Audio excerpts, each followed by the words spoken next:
Hello friends, welcome back to my channel commerce excellence. आज हम पढ़ेंगे डबल एंट्री सिस्टम कि डबल एंट्री सिस्टम होता क्या है, उसकी एडवांटेज क्या है और उसकी डिसएडवांटेज क्या है। सबसे फर्स्ट ऑफ ऑल आता है कि लुकास पैसियोली ने 1494 में जो है डबल एंट्री सिस्टम बनाया था, जो कहाँ के थे, वेनिस के थे, इटली के रहने वाले थे और वेनिस शहर से थे। ठीक है। मीनिंग क्या होता है डबल एंट्री सिस्टम का? Every business transaction has it two effect. मतलब क्या है, जितनी भी बिजनेस ट्रांजैक्शन है उसके दो अफेक्ट होते हैं। That it affected two accounts, जो दो अकाउंट को अफेक्ट करता है इन अपोजिट डायरेक्शंस, विपरीत दिशा में। And if a complete record were to be made of each such transactions, मतलब यह क्या है कि कंप्लीट रिकॉर्ड रखता है हर एक ट्रांजैक्शंस का। It would be necessary to debit one account and credit another account. इसमें क्या है, सबसे ज़्यादा जरूरी है कि एक अकाउंट को हम डेबिट करते हैं और दूसरे अकाउंट को हम क्रेडिट करते हैं। ठीक है फ्रेंड्स, तो ये होता है इसका मीनिंग क्या है, इसका मतलब ये है कि इसमें क्या है, हम एक अकाउंट को डेबिट करते हैं और दूसरे अकाउंट को क्रेडिट करते हैं। इसका मतलब ये बिल्कुल भी नहीं है कि प्रत्येक ट्रांजैक्शंस को दो बार लिखना। डबल एंट्री का मतलब ये नहीं है कि हर ट्रांजैक्शंस को हम दो बार लिखेंगे। इसका मतलब है कि हर ट्रांजैक्शंस को हम डेबिट और क्रेडिट करके लिखेंगे अब बुक्स के अंदर। फॉर एग्जांपल हम ले लेते हैं कि परचेज फर्नीचर, हमने कोई फर्नीचर परचेज किया है। ठीक है, तो क्या है, फर्नीचर क्या है, हमारी असेट्स होगी जो क्या है इंक्रीज हो रही है, हमने खरीदी है और उसकी हमने क्या की, पेमेंट की है कैश में। तो कैश क्या है, डिक्रीज, कम हो रहा है हमारा। तो ये इसका एग्जाम्पल हो गया। मतलब क्या है, एवरी ट्रांजैक्शन, मतलब कि एक ट्रांजैक्शन के दो पहलू होते हैं, एक डेबिट होता है, एक क्रेडिट होता है। इसमें हम एक अकाउंट को डेबिट करते हैं और दूसरे अकाउंट को हम क्रेडिट करते हैं। तो ये होता है हमारा डबल एंट्री सिस्टम, जिसके अंदर हम सभी ट्रांजैक्शन को रिकॉर्ड करते हैं। ठीक है। नेक्स्ट वन आता है हमारा स्टेज और part of double entry system की। इसके पार्ट क्या है, कौन कौन सी स्टेज होती है डबल एंट्री सिस्टम की। सबसे फर्स्ट आता है ओरिजिनल रिकॉर्ड। ओरिजिनल रिकॉर्ड का क्या मतलब होता है कि इसमें सभी ट्रांजैक्शन को सबसे पहले जर्नल बुक में रिकॉर्ड करते हैं। जर्नल में सभी ट्रांजैक्शंस को डेट वाइज हम रिकॉर्ड करते हैं। अगर बिजनेस का आकार, अगर हमारा बिजनेस बड़ा है तो मतलब कि ट्रांजैक्शंस बहुत, बिजनेस बड़ा होगा तो ट्रांजैक्शंस हमारे पास बहुत ज़्यादा होगी। अगर बहुत ज़्यादा ट्रांजैक्शंस होगी तो उन्हें जर्नल के अंदर रिकॉर्ड करना डिफ़िकल्ट हो जाता है, जिसके लिए हम क्या करते हैं, सब्सिडरी बुक बनाते हैं। इसमें सभी अकाउंट्स को डेबिट करना है और किस अकाउंट को क्रेडिट करना है, ये रूल्स के अकॉर्डिंग ही किए जाते हैं। जर्नल व सब्सिडरी बुक में ट्रांजैक्शंस को रिकॉर्ड करना डबल एंट्री सिस्टम का फर्स्ट स्टेज होता है। इसमें क्या है, ओरिजिनल रिकॉर्ड, मतलब जितनी भी ट्रांजैक्शंस होती है उनको हम रिकॉर्ड करते हैं सबसे पहले जर्नल बुक के अंदर।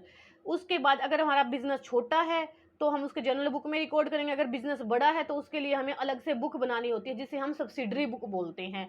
तो ये था हमारा ओरिजिनल रिकॉर्ड। सेकंड वन आता है क्लासिफिकेशन। अब हमने क्या किया, फर्स्ट स्टेज में हमने फर्स्ट स्टेज में जितनी भी ट्रांजैक्शन थी उनको जर्नल बुक में रिकॉर्ड कर लिया, सब्सिडरी बुक में कर लिया। जितनी भी ट्रांजैक्शन हमने जर्नल और सब्सिडरी बुक में की है, अब हम उनकी पोस्टिंग करेंगे। पोस्टिंग कहाँ करेंगे, लेजर अकाउंट में। ठीक है, लेजर बुक के अंदर हम पोस्टिंग करेंगे। और लेजर बुक क्या होती है, लेजर बुक में हम क्या होते हैं, अलग अलग अकाउंट बनाते हैं, जिसमें हम क्या करते हैं, एक अकाउंट से रिलेटेड जितने भी ट्रांजैक्शंस होती हैं हम उसको उसी बुक अकाउंट के अंदर रिकॉर्ड करते हैं। जैसे कैश से रिलेटेड हमारी जितनी भी ट्रांजैक्शंस होगी हम कैश अकाउंट में ट्रांसफर करते हैं। ठीक है, ये होता है हमारा क्लासिफिकेशन।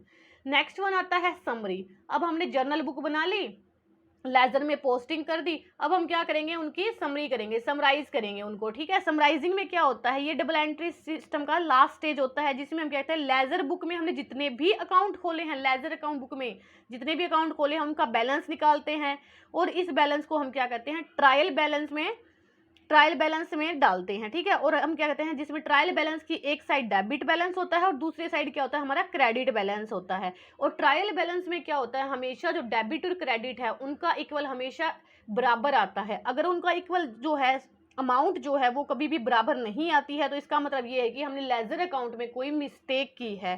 ठीक है, लेजर अकाउंट में ट्रायल बैलेंस बनने की क्या होता है, अब हमने ट्रायल बैलेंस बना लिया। ट्रायल बैलेंस बनाने के बाद क्या होता है, हम trading profit and loss account बनाते हैं और जिससे हमें क्या होता है, कंपनी की फाइनेंशियल पोजीशन का पता चलता है। और फाइनेंशियल पोजीशन का पता करने के लिए हम क्या करते हैं, बैलेंस शीट बनाते हैं उस अकाउंट्स की। ठीक है, तो ये होता है हमारा नेक्स्ट टॉपिक आता है हमारा advantage of double entry system. Double entry system की एडवांटेज कौन सी होती है? सबसे फर्स्ट आता है साइंटिफिक सिस्टम।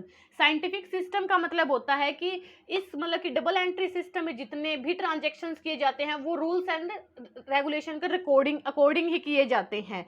ठीक है, तो ये क्या होता है, उनके बेस के ऊपर, रूल्स एंड रेगुलेशन के ऊपर बेस होता है और उन्हीं के बेस पे हम जितनी भी ट्रांजेक्शन्स है वो करते हैं, इसीलिए क्या ये साइंटिफिक सिस्टम होता है।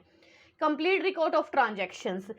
कंप्लीट रिकॉर्ड ऑफ ट्रांजेक्शन्स का मतलब है कि इस डबल एंट्री सिस्टम में जो हम ट्रांजेक्शन्स को रिकॉर्ड करते हैं वो क्या होती है, कंप्लीट होती है। क्यों होती है? क्योंकि हम इसमें एक अकाउंट को डेबिट करते हैं और दूसरे अकाउंट को क्रेडिट करते हैं, जिससे क्या होता है, कंप्लीट रिकॉर्ड मिलता है हमें। और इसमें हम डबल एंट्री सिस्टम में क्या करते हैं, अकाउंट जितने भी होते हैं हमारे, उनको 3 पार्ट में हम डिवाइड करते हैं, जिसमें क्या होता है, पर्सनल अकाउंट, रियल अकाउंट और नॉमिनल अकाउंट्स। ये तीनों अकाउंट क्या है, गोल्डन रूल ऑफ अकाउंट है, अकाउंटिंग है। मतलब इन रूल्स को मतलब समझना बहुत ही जरूरी है। अगर हम इन रूल्स को समझेंगे तभी हम जर्नल एंट्री कर पाएंगे। ठीक है, नेक्स्ट वन आता है प्रिपरेशन ऑफ ट्रायल बैलेंस। अब scientific preparation of trial balance का मतलब क्या है, अब हमने क्या किया, जितनी भी ट्रांजेक्शन्स, हर ट्रांजेक्शन के 2 एस्पेक्ट होते हैं। ठीक है, एक एस्पेक्ट क्या होता है कि वो एक अकाउंट डेबिट होगा और दूसरा अकाउंट क्रेडिटेड होगा। उनकी अमाउंट हमेशा इक्वल होना चाहिए। ट्रायल बैलेंस में तो यही होता है ना कि उनका अमाउंट हमेशा इक्वल होना चाहिए। इनका क्या होता है, अमाउंट अगर हमारा इक्वल होगा तो हमारे जितने भी ट्रांजेक्शन्स हमने की है वो हमारी बिल्कुल सही होगी। और इससे क्या होता है, अर्थमेटिक एक्यूरेसी को जानने के लिए ट्रायल बैलेंस बनाया जाता है। प्रिपरेशन ऑफ ट्रायल बैलेंस हो गया। उसके बाद preparation of trading profit and loss account. अब हमने प्रिपरेशन ऑफ ट्रायल बैलेंस बना दिया, अब हम बनाएंगे preparation of trading profit and loss account. इसमें डबल एंट्री सिस्टम की में क्या होता है कि एंड ऑफ द ईयर हम ट्रायल बैलेंस की सहायता से नेट प्रॉफिट और नेट लॉस का पता लगाते हैं कि हमें बिजनेस में कितना लॉस हुआ है और कितना प्रॉफिट हुआ है, और उसके बेस पे हमको जो हमारी बिजनेस की फाइनेंशियल पोजीशन का पता चलता है। नेक्स्ट वन आता है नॉलेज ऑफ फाइनेंशियल पोजीशन। अब क्या है, हमने ट्रायल बैलेंस बना लिया, ट्रायल बैलेंस की सहायता से हमने क्या किया, trading profit and loss account बनाया। अब नॉलेज ऑफ फाइनेंशियल पोजीशन, अब हमें क्या है, कंपनी की फाइनेंशियल पोजीशन का पता करना है। तो इसके लिए क्या होता है कि बिजनेसमैन है जानना कि उसकी बिजनेस, जो कोई भी बिजनेसमैन है वो ये जानना चाहता है कि उसकी बिजनेस की फाइनेंशियल पोजीशन कैसी है, उसके पास कौन कौन सी असेट्स है, उसकी क्या लाइबिलिटीज है, उसकी कैपिटल कितनी है। डबल एंट्री सिस्टम में क्या होता है, सभी असेट्स और लाइबिलिटीज अकाउंट, अलग अलग अकाउंट खोले जाते हैं और end of the year balance sheet तैयार की जाती है, ताकि हमें बिजनेस की फाइनेंशियल पोजीशन का पता चल सके कि बिजनेस में हमें कितना लॉस हो रहा है और कितनी हमें इनकम हो रही है। नेक्स्ट वन हमारा आता है लीगल अप्रूवल। लीगल अप्रूवल का क्या मतलब होता है, इसमें सभी ट्रांजैक्शंस को रूल एंड रेगुलेशन के अकॉर्डिंग रिकॉर्ड किया जाता है। तो उसका हमारे पास क्या होता है, लीगल प्रूफ होता है कि हमने कौन कौन सी क्या क्या मतलब कि रूल्स एंड रेगुलेशन को फॉलो किया है इसके अंदर। ठीक है, नेक्स्ट वन आता है less possibility of fraud.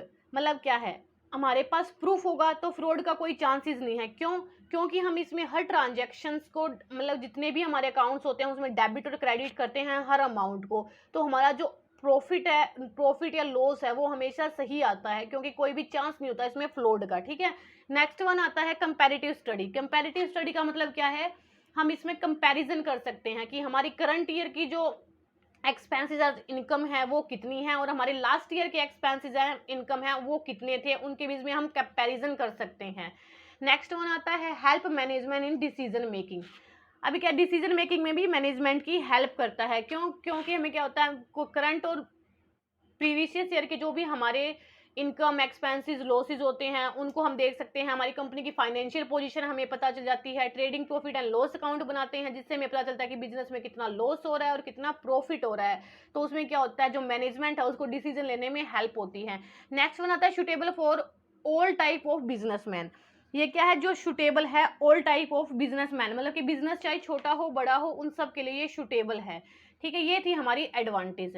Next one आता है disadvantage of double entry system की। डबल एंट्री सिस्टम की डिसएडवांटेज क्या क्या है, कॉम्प्लेक्स इन नेचर। सबसे फर्स्ट आता है complex in nature. Complex in nature का मतलब क्या है, ये रूल्स एंड रेगुलेशन के अकॉर्डिंग, इसमें क्या है, जितनी भी ट्रांजैक्शंस होती है वो रूल्स एंड रेगुलेशन के अकॉर्डिंग होती हैं, अकाउंटिंग स्टैंडर्ड के अकॉर्डिंग होती है, जो क्या होता है बहुत ज़्यादा लंबा हो जाता है, कॉम्प्लेक्स हो जाता है, जिसे समझना डिफिकल्ट है। Time and cost. Time and cost का मतलब क्या है, इट मतलब कि more requirement of maintain books, मतलब क्या है, हमें रिक्वायरमेंट होती है बहुत ज़्यादा टाइम की और कॉस्ट की इसके लिए। नेक्स्ट वन आता है नॉट फॉर स्मॉल फर्म्स, ये छोटे फर्म्स के लिए सुटेबल नहीं है। क्यों? क्योंकि छोटी फर्म में क्या है, हम एक not hire a person who has proper knowledge of accounting, मतलब क्या है, हम इसमें एक पर्सन को मतलब कि क्या है हायर नहीं कर सकते हैं जिससे अकाउंटिंग की इन्फॉर्मेशन होती। क्यों? क्योंकि उसके चार्जेस बहुत ही ज़्यादा होते हैं और ये स्मॉल बिजनेस के लिए सूटेबल भी नहीं होता है। नेक्स्ट वन आता है एक्सपर्ट नॉलेज। अब क्या है, इसके लिए अकाउंट डबल एंट्री सिस्टम के लिए क्या है, एक्सपर्ट नॉलेज का होना बहुत ही ज़रूरी है, अकाउंटेंट का होना बहुत ज़रूरी होता है जिससे अकाउंट्स की पूरी नॉलेज होती है। तो ये इसकी मेनली डिसएडवांटेज होती है।